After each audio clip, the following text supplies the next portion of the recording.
ভাইরে ভাই, ক্রিকেটারদের মুখে চুন কালি মারা হচ্ছে উত্তরায়, এবং সেইখানে কিন্তু তামিম ইকবাল, মিঠুন, নাজমুল শান্ত, আরও অনেকে কিন্তু আছে যাদের আসলে বড় করে একটা ব্যানার লাগানো হয়েছে, এবং সেইখানে কিন্তু সাধারণ মানুষ গিয়ে তাদের মুখে মানে চুন আর কালি লাগাচ্ছে আর কি। আপনারা দেখেন ভিডিওটা। তার আগে একটা রিকোয়েস্ট, ভাই ভিডিওটা শেয়ার করেন। এই ভিডিওটা সারা বাংলাদেশের মানুষ দেখা উচিত, আমি যেটা মনে করি। এই দেখেন এটা কিন্তু তামিম ইকবাল সম্ভবত, ওই যে তামিম ইকবাল দেখতে পাচ্ছেন। তো তামিম ইকবালের কিন্তু চুন মাখা হচ্ছে। এছাড়াও কিন্তু আরও অনেকে আছে তামিম ইকবালের সঙ্গে। দেখেন এখানে দেখেন অনেকগুলো ক্রিকেটার আছে, নাজমুল শান্ত, মেহেদি, মিরাজও আছে এখানে, অনেকে কিন্তু আছে। তো এটা কিন্তু উত্তরায় আসলে মানে কিছু সাধারণ মানুষ আসলে একটা বড় করে ব্যানার বানাইছে।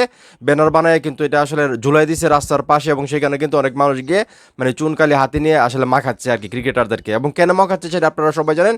বিসিবি পরিচালক এম নাজমুল ইসলামকে নিয়ে যা হয়েছে, ওনাকে পদত্যাগ করতে বাধ্য করা হইতেছে। এবং বিসিবির সঙ্গে যা কিছু টোটাল যে বিষয়গুলো সবগুলো আপনারা জানেন, এগুলো নতুন করে বলার কিছু নাই। তো ক্রিকেটারদের উপর কিন্তু মানুষ এরকম একটা খুশি না।